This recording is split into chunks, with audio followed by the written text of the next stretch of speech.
Let's get to Amanda Edwards, Houston council member working on evacuations. Many think Amanda will be the next mayor of the city. She joins me now from the convention center. Good to see you, Amanda. Good to see you. I'm not sure about that. I'm just right now trying to do my job and trying to help people. There are a lot of people in the city of Houston who need support right now. We need to both make sure that they're safe, but then also make sure that we need to make sure we're getting resources down to the city of Houston. Those resources can be financial in nature or also supplies. As it relates to those financial resources, of course, you can always donate to the Red Cross, redcross.org, or to the Greater Houston Community Foundation. It's their Hurricane Harvey Relief Fund set up by the City of Houston and Harris County jointly. Those are the areas in which we can direct people, especially those from the outside, to be able to support Houstonians as we rebuild the region. Certainly we've got a lot of rebuilding to do going forward, and so getting that support is really critical. Amanda, tell the viewer what you're seeing in the convention center. That's the same convention center that opened its arms wide to Hurricane Katrina victims.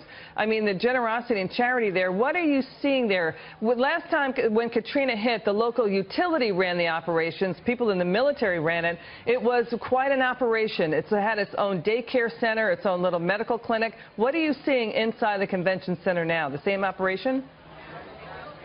Inside the convention center, there are plenty of people coming in as volunteers, both in terms of Houstonians as well as people from outside as well.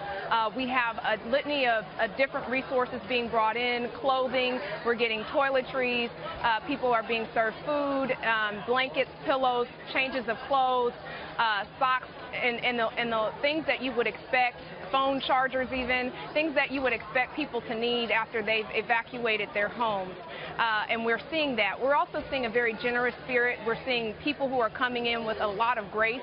Despite the fact that they have evacuated what they know to be home, they're coming in exhibiting a tremendous amount of patience and being very cooperative. And so we're very thankful and appreciative not only to the volunteers who've come in, but also those that have been evacuated from their homes for coming in with such grace and being so respectful of each other in a time that is very stressful. You know, Amanda, oftentimes when a disaster like this happens, people can feel ignored. They feel hurt if the media ignores them. I mean, that happened when Baton Rouge was underwater with flooding last year, Baton Rouge, Louisiana. When candidate Trump went there, the locals were grateful because it got the media to focus on them. Those people did no longer feel ignored. They felt the media's focus on us. Now we're getting help. When the president visits, does the media stand up and pay attention and more help comes in? That's been the case in past disasters, right? I can tell you what the people here at the convention center and the places that I've seen outside of the convention center around the city, what they're looking for is support. They're not looking for anything else but that. They want to make sure that they remain safe, that their families remain together, and that they're getting the resources that we need. Right now, I think that's the central focus that we all should have in terms of making sure that people are getting support. So whatever platforms are available to extend that desire for people to get support, I think that's what we should be taking advantage of and utilizing. Okay, Amanda, we've got some compelling footage from our very own Jeff Flock. He was in Houston today. Roll tape. Oh, man. This is kitchen. This is the kitchen. Might actually move that a little bit higher if I can. See, we actually just cooked a meal Saturday night, and we're in the process of getting out. This is what people's homes all over Houston look like. I mean, this is one. You're getting a first look here, but as you can see, thousands of people, right? Yeah, exactly. I put what I could on the countertops, thinking it would be high enough, but I mean the water's still rising, so I wouldn't be surprised if half this room was further underwater later on, especially with water still coming out. Because that just broke through. That berm just broke through. Right. I left Saturday night at around midnight almost, and there was no water in the house. The garage was slowly, we can take a look in there, was slowly starting to fill up first, And, you know, I came back early Sunday morning, and it was already water breached in the house. Now, Amanda, you may not have been able to see that shot. It was a man standing in 3 feet of water in his own kitchen. Amanda, you're in the middle of so many families who literally have been ripped out of their homes in the middle of their daily existence, leaving everything behind. What is the mood and the morale right now in the convention center?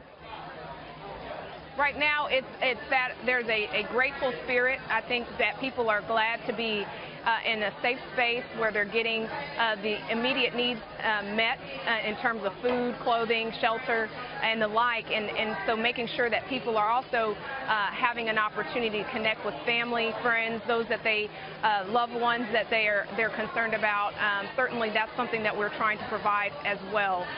Not only is there are places for people to go like the convention center, but there are also some smaller locations across the city. We've opened up multi-service centers, for example, as temporary emergency shelters, so people can, you know, be dry and have an opportunity, you know, to regroup on a temporary basis. But what we're looking for in terms of making sure that people know that there is a safe place for them to go, and that we continue to get support from the outside as well as the inside. And we've got a tremendous amount of volunteers who are greeting people. In fact, I just talked to a young lady, a little girl actually, a third grader, who indicated to me that she was here, and her contribution to helping out was playing with some of the other kids. Houston, so there's many ways in which people are lending their helping hand, and people feel supported. Houston Councilmember Amanda Edwards in the middle, right in the middle of the George R. Brown Convention Center, now pushing on 10,000 evacuees coming into that convention center.